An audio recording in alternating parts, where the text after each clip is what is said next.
أعوذ بالله من الشيطان الرجيم. بسم الله الرحمن الرحيم. الحمد لله الذي خلق الإنسان وعلمه البيان وأنعم عليه بنعمة الإيمان وأكرمه بأعظم آلائه ألا وهو القرآن، منهاج حياة وخير عبادة الواحد الديان، جعله الله شفاء ورحمة للروح والأبدان، فمن ذا الذي يشفى إن لم يشفي كلام الرحمن. وصلى الله على سيدنا محمد خير الأنام وعلى آله وصحبه الكرام وسلم تسليما كثيرا كثيرا. أما بعد، السلام عليكم ورحمة الله وبركاته. محترم ورونو، تر دغه اوسنۍ سلسلې د مخه تقریبا یوسل او څو فتې زما د طرفه ثبت سوي او نشر سوي دي چې د هغو په باره کې ویلی سم چې هغه ټوله ستاسې د دین او عقیدې، تقوا او عبادت، اخلاق او معاملاتو د ښه والي دپاره وي. که ژوند او صحت باقي وه نور به هم د هغه قسم څخه فتې ثبت او نشر کم، خو دغه اوسنۍ سلسله ستاسې د جسم او صحت د ښه والي دپاره ثبتوم، ځکه په عربي کې متل دی العقل السلیم فی جسم سلیم، یعنی کامل او سالم عقل په سالم جسم او بدن کې وي. تر کومه وخته چې د انسان جسم او صحت سالم نه وي، په هغه انسان کې د عبادت او د نورو سره د کومک کولو توان هم کم وي، حتی د خپل ځان او اولادو دپاره د نفقې د حاصلولو قدرت هم ورسره نه وي. نو مې دا ښه وبلل چې تر یو اندازې د ځینو امراضو د علاج په باره کې هم وږغېږم، خاصتا چې نن ورځ اکثره شفاخانې او د ډیرو ډاکټرانو معاینه خانې تجارتي مرکزونه ګرځېدلي دي. د مرض تر تشخیص او معلومولو د مخه د مریض د جیب تشخیص او معلومات کوي، او په عوض د دې چې د مریض څخه د مرض د لرې کولو کوشش وکړي، د هغه څخه د پیسو اخیستلو کوشش ډیر کوي. هیله ده چې زما په دغه خبره حق پیژندونکي او حق پرسته ډاکټران خفه او ناراضه نسی، ځکه په هره خبره کې استثناءات سته، او ما ته دا را معلومه ده چې هلته ځینې شریف او خواخوږي ډاکټران هم سته چې دوی خپل علم او پوهه د پیسو د حاصلولو وسیله نه بلکې د بشر د خدمت وسیله ګرځولې وي. د دوی هدف او مقصد د بشر خدمت وي، خاصتا د مریضو او ضعیفو انسانانو سره مرسته او همدردي کوي. خو دغه علاج چې زه په دغه سلسله کې بیانوم نه پیسو ته ضرورت لري، نه د ډاکټرانو معاینو او مشورو ته، نه شفاخانو ته ضرورت لري، نه لابراتواري تجزیو او تجربو ته. دا علاج په قرآني آیاتو او په نبوي مطهره احادیثو سره دی. فقط هغه یوازنی شی چې غواړي هغه سالمه عقیده او راسخ ایمان دی. زما د دغه خبرو مقصد دا نه دی چې دوا او ډاکټر نسته او هغو ته ضرورت نسته، یا بلکې د دوا او ډاکټر ترڅنګ دا هم علاج دی. خو که په صحیح ډول سره ووایم هغه دا دی چې د دغه ترڅنګ دوا او ډاکټر هم علاج دی. نو ځکه ډیر وختونه د الله عز وجل په اراده دغه قرآني علاج تر دوا د مخه تاثیر کوي، او ډیر ځله داسې پیښه سوې ده چې طب او دواوې د یوه مرض په علاج کې عاجزه سي، خو د هغه مرض علاج په قرآن مجید سره وسي. خو په حقیقت کې دم او دوا د دواړو اثبات په نبوي احادیثو سره سوی دي. الله عز وجل د سورة الاسراء په 2 نمبر آیات کې فرمایي وننزل من القرآن ما هو شفاء ورحمة للمؤمنين ولا يزيد الظالمين الا خسارا. یعنی نازلو پرتا د قرآن څخه هغه شی چې د ظاهري او باطني امراضو شفا دی او د مؤمنانو د پاره رحمت دی، او دغه قرآن نه زیاتوي کفارو ته مگر زیان هلاکت.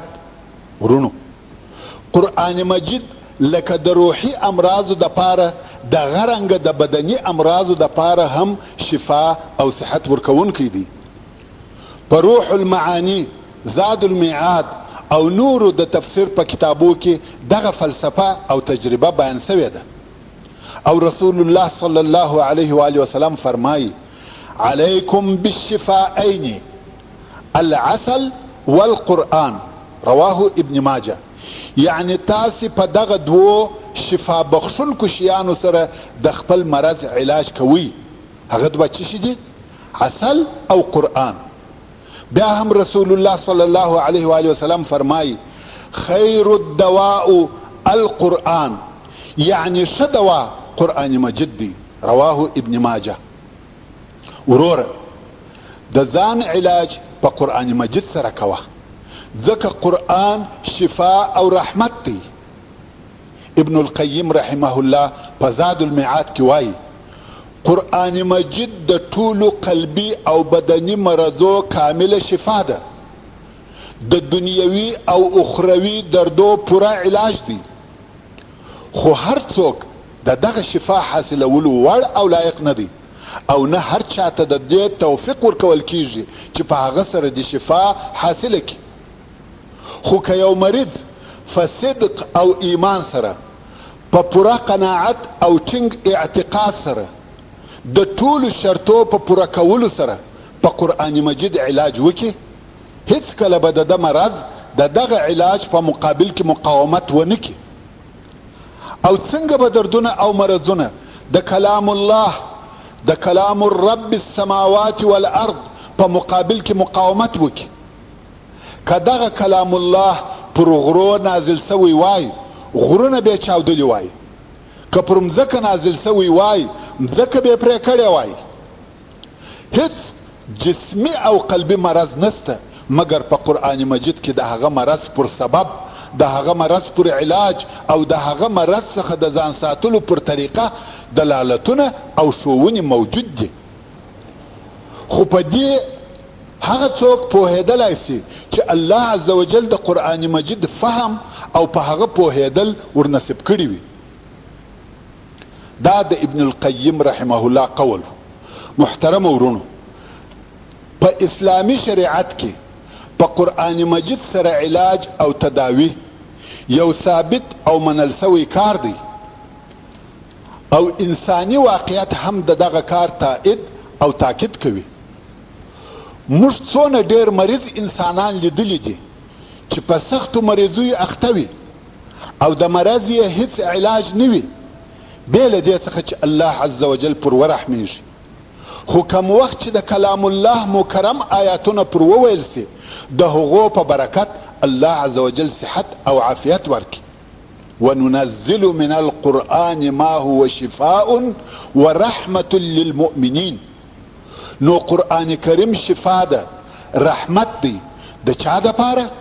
د هغه چا د پاره چې ایمان یې پراوړی وي او عمل پکوي او آیاتونه یې د شفا د پاره تلاوتوي، او دا یې ټینګ او جازم اعتقاد وي چې شفا د هغه چا د طرفه ده چې قرآن مجید یې نازل کړی دی.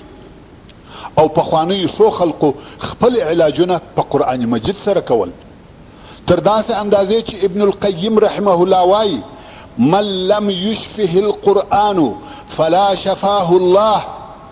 یعنی هر هغه څوک چې قرآن مجید شفا ور نکي، جوړ یې نکي، الله دې نه جوړوي. یعنی که د یو چا دا عقیده وي چې قرآن مجید ماته شفا نه راکوي، هغه دې الله نه جوړوي، ځکه دی د قرآن مجید څخه انکار کوي. ورونو، د نورو ثقه او اعتمادي خلقو او زما د خپل شخصي تجربې څخه دا راته ثابته سوې ده چې حقا و صدقا په حق او رښتیا سره د انسانانو د مرضو علاج په قرآن مجید سره کیږي او کیدلی سي. لکه څرنګه چې قرآن مجید د انسانانو د ژوند قانون دی، دغه رنګه د مرضو شفا او علاج هم دی. د دغه مطلب د اثبات دپاره زما سره ډیرې واقعې، قصې او معتبره معلومات شته. که زه د هغو په بیانولو شروع وکم خبرې ډیرې اوږدېږي. فقط د هغه یوې مغربي پیغلې په قصه سره به کفایت وکم. هغه دا چې هلته په المغرب کې یوه پیغله وه چې د سرطان په خبیث مرض اخته سوې وه. د ډاکټرانو او تعویذګرانو تر مابین یې ډېر وځغستل او ټولو د دې د جوړېدو کوښښ کاوه، خو دا ټوله کوښښونه بې فایدې وه. مرض یې نور هم په بدن کې نشرېدی او ډېرېدی. د دې او د علاج کوونکو په نظر د دې د ژوند ورځې په شمېر پاته وې. خو ناببره د دغه پیغلې په زړه کې د عمرې کولو ډېر شدید شوق پیدا سو. په ټینګ عزم او الهي توکل مکې مکرمې ته ولاړه. د عمرې مناسک یې ادا کړه او د ځان دپاره یې دا مقرره کړه چې د ژوند پاته ورځې به دلته په مسجد الحرام کې اعتکاف کوم. شپه او ورځ به د قرآن مجید په تلاوت تېروم، روژې به نیسم، روژه مات او پیشلمی به مې خورما او د زمزم اوبه وي. واقعا یې قریب یوه میاشت پر دغه حال تیره کړه. خو په دغه موده کې یو دم په ځان کې نشاط او قوت حس کوي. ویلې ده چې په جسم کې چسپاندي او چالاکي پیدا کیږي. ډېر ژر د معایناتو دپاره یوې شفاخانې ته ولاړه، خو هلته یو عجیب او غریب حال ولید. ویلې ده چې د قرآن مجید د تلاوت په برکت بلکل ښه سوې ده، د مرض هیڅ آثار نه دي پاته. الله اکبر! دا قرآن دی، د کافی او شافی رحمان کلام دی. زه غواړم چې په دغه باره کې یو څه بحث او بیان وکم. وما توفیقی الا بالله. الله عز وجل چې زما دغه بیان د عامو مسلمانانو دپاره مفید او نافع وګرځوي. الله عز وجل دې موږ او تاسې د قرآن مجید د تابعانو او پیروانو څخه وګرځوي. ورونو، رنز او ضرر بیل الله سبحانه وتعالی څخه بل هیڅوک نسي راڅخه ایسته کولی. الله عز وجل د هر شي خالق او پیدا کوونکی دی، تر هر چا رحیم او مهربانه دی او پر هر څه قادر دی. که رب عز وجل نه را باندې ورحمیږي، څوک به را باندې ورحمیږي؟ دی عز وجل هغه الله دی چې د ده په رحمت او د ده په عظیم قدرت زموږ څخه هر ضرر لرې کیږي. الله عز وجل په سورة الشعراء کې د ابراهیم علیه السلام پر ژبه فرمایي: الذي خلقني فهو يهدين والذي هو يطعمني ويسقين وإذا مرضت فهو يشفين والذي يميتني ثم يحيين والذي أطمع أن يغفر لي خطيئتي يوم الدين. یعنی هغه رب چې زه د عدم څخه پیدا کړی، هغه الله ما ته سمه او مستقیمه لار راښیي، او هغه رب چې ما ته خواړه او څښل راکوي، او کم وخت چې مریض سم دی عز وجل شفا راکوي، او هغه رب چې په دنیا کې مې وژني او په عقبا کې مې بیا ژوندی کوي، او هغه رب چې د هغه څخه طمع او امید لرم چې د قیامت په ورځ ما خطا را وبخشي. یعنی خوړل او څښل، وژل او ژوندي کول، د رنځ او رنځوري څخه صحت ورکول، ټول د الله عز وجل په قدرت او اختیار کې دي. نو ځکه بیل شفا څخه د الله جل جلاله بل شفا نسته، او بیل عافیت څخه د ده عز وجل بل عافیت نسته، او بیل قوت څخه د رب عز وجل بل قوت نسته. الله عز وجل د سورة یونس په 107 نمبر آیات کې فرمایي وَإِن يَمْسَسْكَ اللَّهُ بِضُرٍّ فَلَا كَاشِفَ لَهُ إِلَّا هُوَ وَإِن يُرِدْكَ بِخَيْرٍ فَلَا رَادَّ لِفَضْلِهِ. یعنی که الله عز وجل تا په یو قسم ضرر اخته او مبتلا کی لکه فقر، مرض او نور مشکلات، نو د هغه ضرر هیڅ لرې کوونکی نسته بې له د عز وجل څخه. او که د یوه خیر اراده درته وفرمایي لکه صحت او غنا یا نور نعمتونه، د ده جل جلاله د فضل هیڅ منع کوونکی نسته. نو ځکه کم وخت چې د ایوب علیه السلام مرض ډیر شدید او اوږد سو، نو یې خپل رب العزت ته چې د هر ضرر څخه یوازې دی جل جلاله کافي او شافي دی په عجز سره ورنارې کړه. الله عز وجل د سورة الانبیاء علیهم السلام په 83 نمبر آیات کې فرمایي وَأَيُّوبَ إِذْ نَادَى رَبَّهُ أَنِّي مَسَّنِيَ الضُّرُّ وَأَنْتَ أَرْحَمُ الراحمین. یعنی اے محمد صلی الله علیه و آله وسلم د ایوب علیه السلام قصه یاد که کم وخت چې خپل رب ته غږ کړه ویل یا رب بېشکه ما ته زما په بدن کې رنځ او سختي رسېدلي دي او ته تر ټولو مهربانو ډېر مهربان یې. نو څه پیښه سوه؟ الله عز وجل فرمایي فاستجبنا له فكشفنا ما به من ضر وآتيناه أهله ومثلهم معهم رحمة من عندنا وذكرى للعابدين. یعنی پس قبول کړه موږ دعا ده نو د ده څخه مو هغه بدني او مالی ضرر لرې کړي او موږ وده ته د ده اهل ورکړي او د هغو په مثل سره مو نور هم ورکړه چې اولادونه یې تر اول 2 چنده سوه. دا زموږ د طرفه پر ده علیه السلام رحمت و او د عبادت کوونکو دپاره نصیحت و. ورونو د ایوب علیه السلام قصه مې په قصص الانبیا کې په تفصیل سره بیان کړې ده، که څوک غواړي هغه ته دې رجوع وکړي. نو پر هر مریض دا لازمه ده چې د الله عز وجل وعظیم دربار ته خواست او دعاوې ډیرې کړي او پر قبلېدو به یقین او باور لري. دا به اعتماد وي چې الله عز وجل به شفا او صحت ورکړي.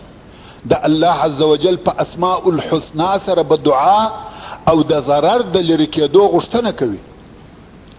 دا آیات شریف به ډیر وایي انی مسنی الضر وانت ارحم الراحمین. او په دې کې هیڅ شک نسته چې په الهي رحمت کې به پټ سي او الله عز وجل به د ده څخه هغه د ده تکلیف ایسته کړي. که یو څوک وایي چې د دې دپاره څه دلیل سته چې په قرآن مجید سره علاج کوي، د هغه جواب د الله عز وجل دا قول دی چې فرمایي وننزل من القرآن ما هو شفاء ورحمة للمؤمنین ولا يزيد الظالمین الا خسارا. هر څوک چې د کلام الله عز وجل په دغه عظیم آیات کې فکر او تدبر وکړي په یقین سره به دا ور معلومه سي چې قرآن مجید شفا او رحمت دی او په دې کې هیڅ شک نسته چې دا هغه کلام الله دی چې د هیڅ طرفه هیڅ باطل پکښې نسته. الله عز وجل د سورت فصلت یا سورت حمیم السجده چې دا دواړه نومونه دي په 42 نمبر آیات کې فرمایي لا يأتيه الباطل من بين يديه ولا من خلفه تنزيل من حكيم حميد. یعنی دغه قرآن ته باطل نه راځي نه د مخ د طرفه نه د شا د طرفه، د حکیم او حمید د طرفه نازل سوی دی. یعنی ناحق او باطل شی د هغه و شاوخوا ته نسي ورنږدې کېدلی. پاکي د هغه ذات لروي چې امر یې په کاف او نون سره دی. کې د یو شي یا کار اراده وفرمایل فقط وفرمایي کن فیکون. د الله عز وجل امر چلیږي او هغه کار بې اعتراض او بې مخالفته کیږي. نه څوک د هغه په مخ کې درېدلی سي او نه منع کولی سي او دا هم د کن د کلمې نتیجه ده. نو د الله عز وجل د خیر الکلام اعظم الکلام په باره کې څه فکر کوي؟ وننزل من القرآن ما هو شفاء ورحمة للمؤمنین. بېشکه د الله عز وجل قول حق دی. په والله که یو څوک قرآن مجید په پوره یقین بېله شک او تردیده پر یوه مریض تلاوت کی، هغه مریض به په برکت د الله او کلام الله جوړ سي. رسول الله صلی الله علیه و آله وسلم فرمایي فابشروا فإن هذا القرآن طرفه بيد الله وطرفه الآخر بأيديكم فتمسكوا به ولن تهلكوا ولن تضلوا بعده أبدا. يعني زيري دركم بشك دغه قرآن یو طرف یې د الله عز وجل په لاس کې دی او بل طرف یې ستاسې په لاسو کې دی، نو خپل لاسونه ټینګ پورې ونیسئ. پس له دغه لاس نیولو څخه به هیڅکله هلاک نسئ او هیڅکله به ګمراه نسئ. ورونو د لاس نیولو څخه مقصد په هغه سره عمل او د هغه سره علاقه او تلاوت دی. رسول الله صلی الله علیه و آله وسلم فرمایي علیکم بالشفاءین العسل والقرآن، رواه ابن ماجه. یعنی تاسې په دغه دوو شفا بخښونکو شیانو سره د خپلو مرضو علاج کوئ چې هغه عسل او قرآن دي. عسل لکه موږ او تاسې ته چې معلومه ده د الله جل جلاله صنع ده، هغه الله چې په هر شي کې هنر او اتقان ایښی دی. او عسل د الله عز وجل په فطري وحی سره مچمچیو ته ویل سوي دي چې ولاړې سي او د هر قسم میوو څخه خوراک وکړي او د الله عز وجل په امر عسل جوړ کړي چې په هغو عسلو کې د خلقو دپاره شفا ده. نو هغه عسل چې د مچمچیو په واسطه جوړیږي په هغو کې شفایي قوت شته او انسان ته قوت، صحت او عافیت ورکوي. نو د کلام الله په قوت او تاثیر کې هغه چې پر ارواحو او بدنو تاثیر کوي، څه فکر کوي؟ بېله شکه رحمت او شفا دی.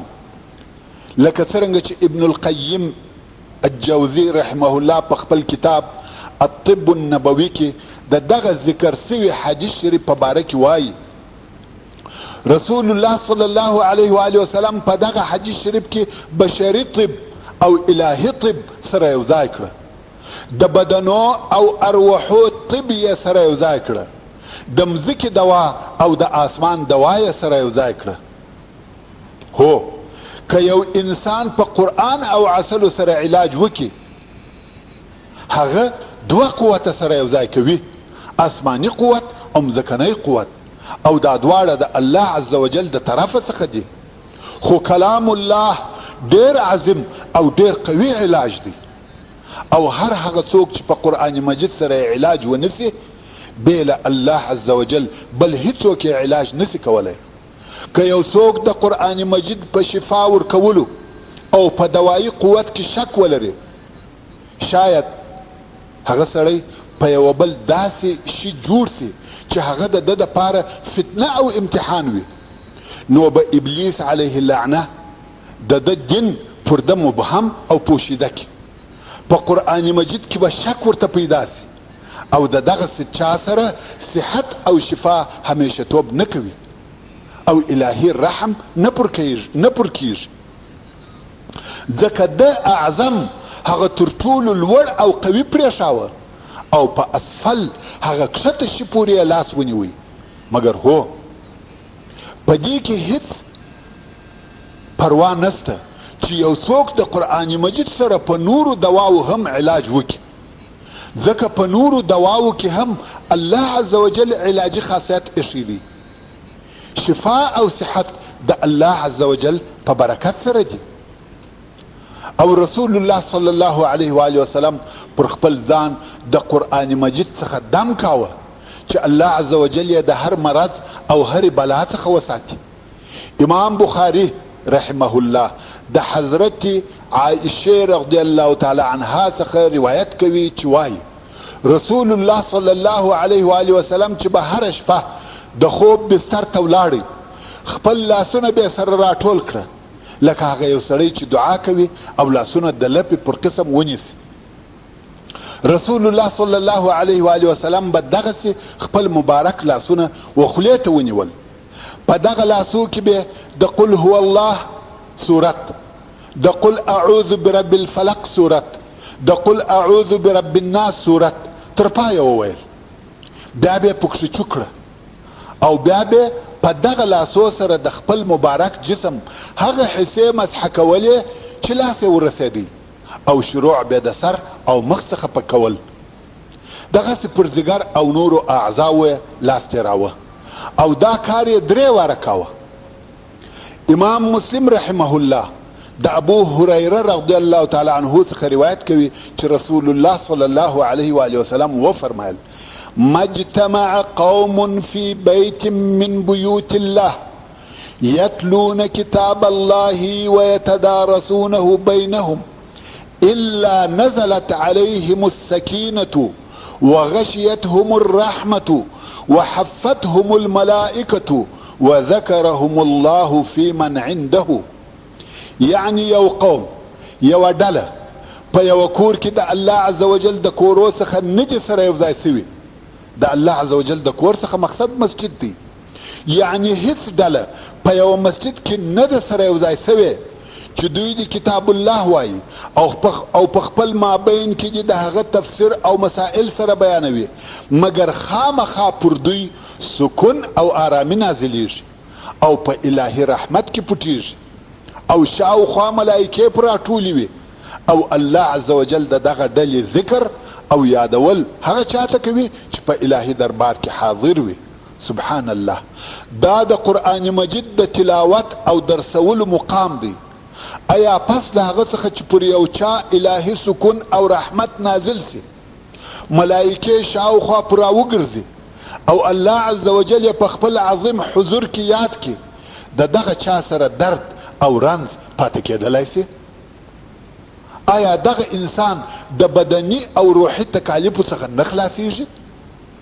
دا الهي عهد او وعده ده او د عز وجل قول او وعده حق دي. او څنګه به قرآن مجید شفا نه وي؟ حال دا چې دا هغه کتاب الله دی که پر غرو نازل سوی وای غرونه به د بیرې چاودلي وای، خپل رب او خالق ته به خاضع او ذلیله سوی وای. نو څه فکر کوي که دا قرآن پر هغه مرض وویل سي چې د الله عز وجل د طرفه او د هغه په قدرت ابتلا او امتحان دی؟ هیڅ شک نسته چې په الهي رحمت او د قرآن کریم په برکت به هر مرض د انسان څخه محو او نابود سي. ځکه الله عز وجل چې یو شي ته وفرمایي کن هغه کیږي. او دا معلومه خبره ده چې د الله عز وجل کلام هغه چې پر خیر الخلق حبیب الله او زموږ پر رسول صلی الله علیه و آله وسلم نازل سوی دی، هغه چې ویل او په هغه سره عمل کول یې عبادت دی. د کن تر کلمې افضل او اعظم دی. الله عز وجل د سورة الحشر په 21 نمبر آیات کې فرمایي: لو انزلنا هذا القرآن على جبل لرأيته خاشعا متصدعا من خشية الله. یعنی که موږ دغه قرآن پر یوه غره نازل کړی وای نو خامخا به هغه غر بیریدونکی، امر قبلونکی او ټوټه کیدونکی تا لیدلی وای. دا ولې؟ دا ټوله د الله عز وجل د بیرې څخه. د ابو هریره رضی الله تعالی عنه څخه روایت دی چې رسول الله صلی الله علیه و آله وسلم وفرمایل: ما انزل الله داء الا انزل له شفاء. رواه البخاري. یعنی الله عز وجل هیڅ داسې مرض نه دی نازل کړی مګر هغه لره شفا نازله کړې ده. نو هیڅ داسې مرض نسته چې هغه لره د دوا او علاج نه وي. او موږ ټوله په دې پوهیږو چې هیڅ مرض انسان ته نسي راتلی بې له هغه څخه چې الله عز وجل هغه مرض د دغه انسان دپاره مقدر کړي چې هغه هم د ابتلا او امتحان دپاره وي، یا د ګناهو د پټولو او استکولو دپاره وي، یا عقوبت سزا د هغه ګناه دپاره وي چې د ده څخه پیښه سوې وي. یا یې ظلم کړی وي یا یې بله ګناه کړې وي، نو دغه مرض الهي قضا او قدر دی چې د هغه څخه اول او آخر هیڅ د تیښتې لار نسته، او دغه مریض د دغه مرض څخه بې له ارادې د الله عز وجل نه جوړیږي. نو سبحان الله، قرآن کریم تر هر څه د مخه د شفا او عافیت سر دی او هغه تر ټولو عظیم علاج دی. قرآن کریم د الله عز وجل د طرفه نازل سوی دی چې د خلقو د فاره رحمت او شفا وي. وننزل من القرآن ما هو شفاء رحمة للمؤمنین. ایا تر قرآن مجید بل اعظم شی سته چې الله عز وجل دی نازل کړی وي؟ قرآن مجید د الله عز وجل کلام دی. قرآن مجید هغه شی دی چې د الله عز وجل په امر الهی قدر منع کوي. مرض د الله عز وجل قدر دی او د الله عز وجل په قدرت د قرآن کریم په برکت جوړیږي. الله عز وجل د سورة الانبیاء په 3 او 4 نمبر آیاتو کې فرمایي: وایوب اذ نادى ربه انی مسنی الضر وانت ارحم الراحمین. یعنی ایوب علیه السلام کم وخت چې خپل رب ته غږ کړه، ویل یا رب ما ته زما په بدن کې رنځ او سختی رسېدلې دي او ته تر ټولو مهربانو ډېر مهربان یې. د دغه دعا په مقابل کې څه وسوه؟ الله عز وجل فرمایي: فاستجبنا له فکشفنا ما به من ضر وآتیناه اهله ومثلهم معهم رحمة من عندنا وذکرى للعابدین. پس قبول کړه موږ دعا د ده، نو د ده څخه موږ هغه بدني او مالی ضرر لرې کړي او موږ وده ته د ده اهل ورکړي او د هغو په مثل سره مو نور هم ورکړه. دا زموږ د طرفه پر ده رحمت و او د عابدانو د پاره نصیحت و. ایا قرآن مجید د یوسف علیه السلام تر قمیص اعظم او اشرف نه دی؟ د شک وتلی اعظم او اشرف دی. دا کلام الله دی. الله عز وجل د سورة یوسف په 3 نمبر آیات کې فرمایي: اذهبوا بقمیصی هذا فالقوه على وجه ابي یأتی بصیرا. یعنی یوسف علیه السلام خپل ورونو ته وویل: زما دغه قمیص یوسي او زما د پلار پر مخ یې واچوئ، هغه به بیرته لیدونکی بینا وګرځي. په هغه باور او یقین چې یوسف علیه السلام د الله عز وجل پر قدرت درلودی، خپل ورونه یې امر کړه چې د ده قمیص، هغه قمیص چې یوه ورځ د زلیخا د بهتان د پاره د ده د براعت شاهد و، یوسي، او نن ورځ د الله عز وجل د طرفه برهان او معجزه سي او د یعقوب علیه السلام پر مخ یې ورواچوي او هغه بیا د لیدلو خاوند سي. نو څنګه به قرآن مجید، هغه قرآن چې کلام الله لا یبلا دی، د مرضو او آفتو علاج نوي؟ حال دا چې د یوسف علیه السلام قمیص ټوکر و او پر هغه سربیره د الله عز وجل په اراده او قدرت د یعقوب علیه السلام د ړوندوالي علاج وګرځېدی. همدارنګه موږ ته هیڅ عجیب او غریب نه معلومیږي چې کلام الله دی د هر رنځ دوا او شفا وګرځي. او د رسول الله صلی الله علیه و آله وسلم په احادیثو کې موږ ته معلومه ده چې فرمایي: حبة السوداء، هغه تورې کوچنۍ کوچنۍ دانې، د هر مرض دوا ده بې له مرګ.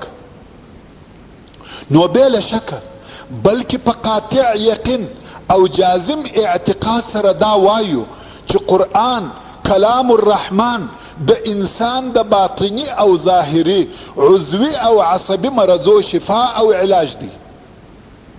یو عالم وایي: زه پر هغه چا چې په دې کې شک ولري چې قرآن دې د مؤمنانو د پاره د شفا او عافیت سبب وي، د الله عز وجل د هغه قول په دلیل سره چې فرمایي: وننزل من القرآن ما هو شفاء ورحمة للمؤمنین، دا حکم کوم چې هغه شک کوونکی د حق څخه کافر دی او د کتاب الله عز وجل څخه منکر دی.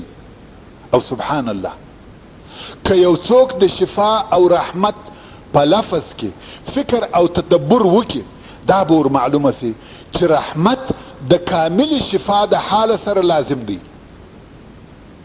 یعنی کم وخت چې کامل شفا حاصله سوله نو رحمت موجود سو.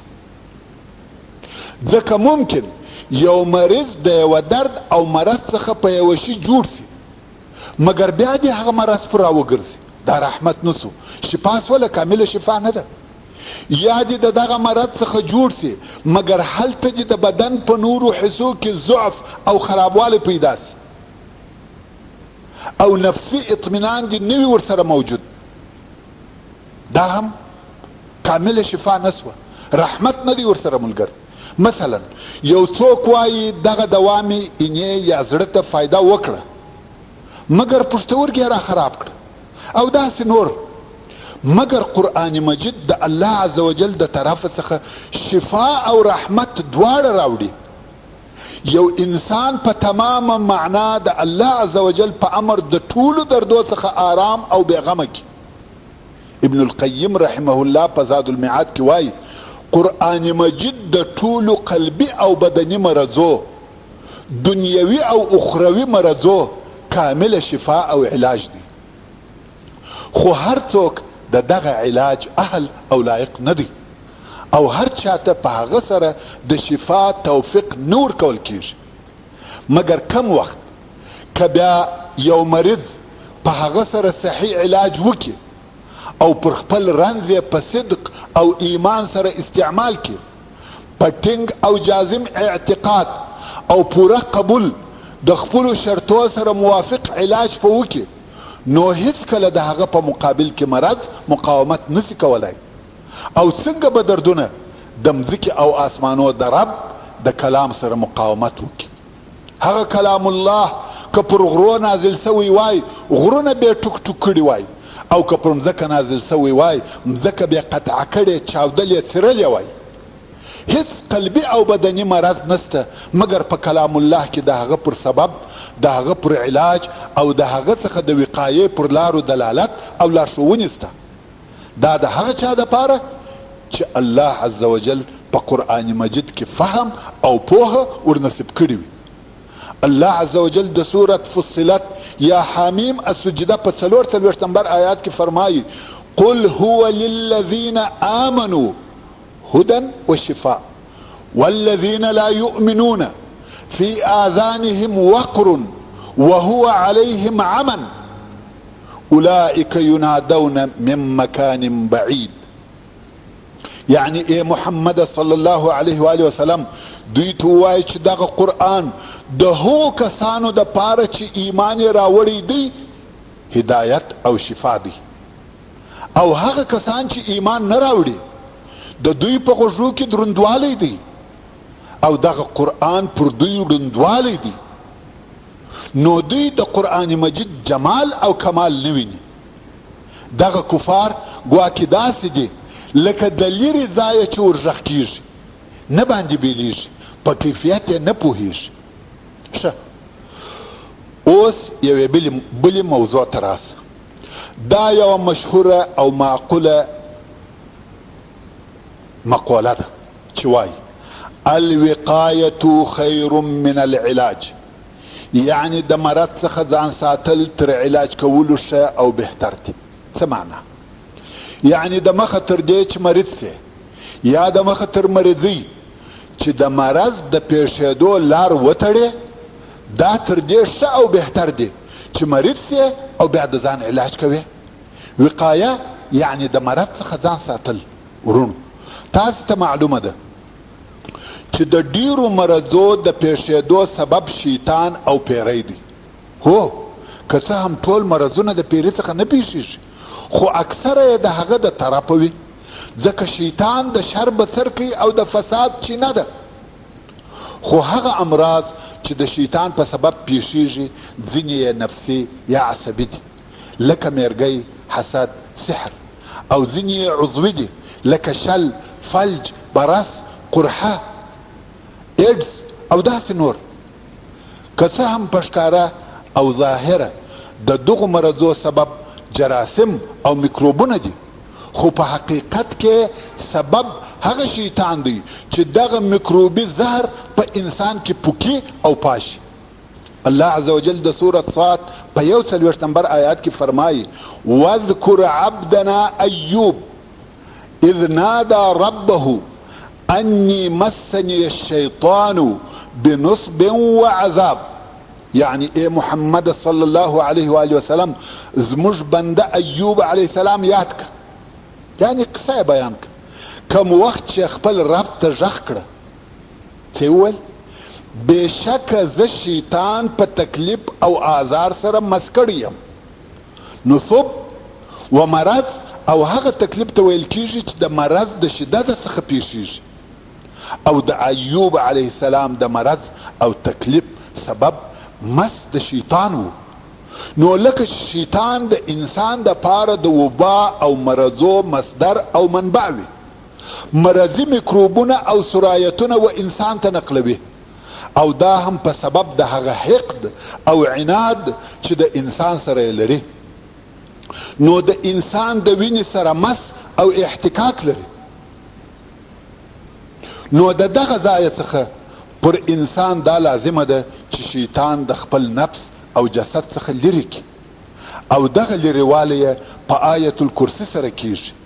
ځکه په هغه حدیث شریف کې چې ابو هریره رضی الله تعالی عنه یې روایتوي، رسول الله صلی الله علیه و آله وسلم وایي راته وفرمایل کوم وخت چې د خوب بستر ته ولاړ سې آیت الکرسي وایه. الله لا إله إلا هو الحي القيوم لا تأخذه سنة ولا نوم له ما في السماوات وما في الأرض من ذا الذي يشفع عنده إلا بإذنه يعلم ما بين أيديهم وما خلفهم ولا يحيطون بشيء من علمه إلا بما شاء وسع كرسيه السماوات والأرض ولا يؤوده حفظهما وهو العلي العظيم. نو وی فرمایل کم وخت چې آیت الکرسی ووایه د الله عز وجل د طرفه به تر سهاره یو حافظ یا ساتونکی پر تا مقرره وي او شیطان به نه در نږدې کیږي. رواه البخاري. دغه رنګه د شیطان لرې کېدل په بسم الله سره کیږي. امام مسلم رحمه الله د جابر رضی الله تعالی عنه څخه روایت کوي چې رسول الله صلی الله علیه و آله وسلم وفرمایل کم وخت چې یو سړی خپل کور ته ننوځي، د کور د ننوتلو په وخت او ډوډۍ خوړلو په وخت کې بسم الله ووایي، شیطان و خپلو نورو ملګرو ته وایي ستاسې دپاره دلته نه د شپې تیرولو ځای او نه خواړه سته. او که بیا یو سړی کور ته ننوځي او بسم الله ونه وایي، نو شیطان وایي د شپې تیرولو ځای مو پیدا کړي. او که بیا د ډوډۍ خوړلو په وخت کې بسم الله ونه ویل، نو شیطان وایي د شپې تیرولو ځای او د شپې خواړه مو پیدا کړه. رواه مسلم. نو د بسم الله په برکت سره انسان خپل ځان، خپل کورنۍ او اولادونه، حتی خپل کور د هر مرض او بلا، هر شر او آزار څخه ساتي. او بسم الله څونه ښایسته، څونه لو او عظیمه کلمه ده. دا هغه کلمه ده چې په هغه سره د قرآن مجید کلام الله عز وجل شروع کیږي. او بل سورة البقره د شیطان د لرې کولو دپاره سورة البقره. د ابي هريره رضی الله تعالی عنه څخه روایت دی چې رسول الله صلی الله علیه و آله وسلم وفرمایل لا تجعلوا بيوتكم مقابر ان الشيطان يفر من البيت الذي يقرأ فيه سورة البقره. رواه مسلم. یعنی تاسې د خپلو کورو څخه قبرونه مه جوړوئ. ورونو په قبر کې نه طاعت کیږي نه عبادت. نو رسول الله صلی الله علیه و آله وسلم فرمایي تاسې خپل کورونه د قبر په مثل مه ګرځوئ چې نه لمونځ پکښې کوئ نه تلاوت، او خامخا شیطان د هغه کوره څخه تښتي نه پکښې اوسېږي چې په هغه کور کې سورة البقره ویل کېږي.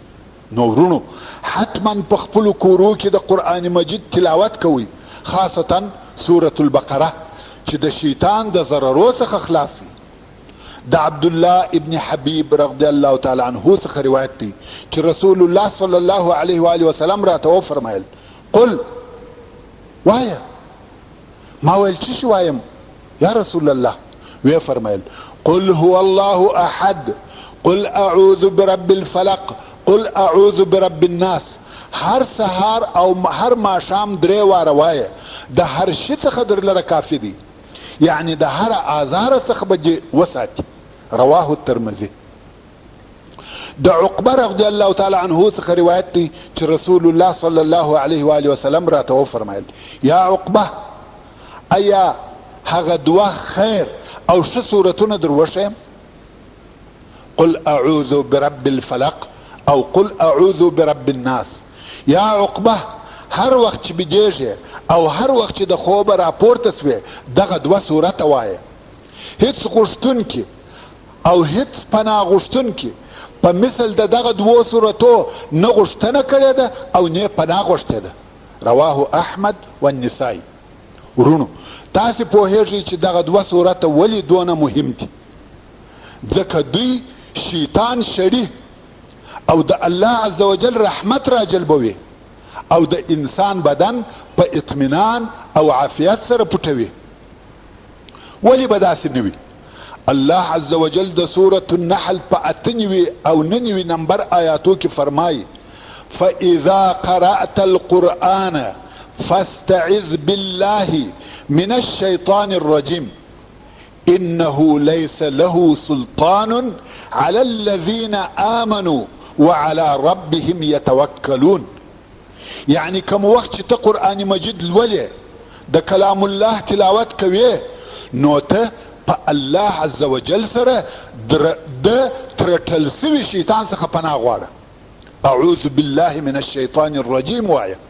دا ولی الله عز وجل فرمایي بېشکه چې دغه شیطان لره قدرت تسلط. نو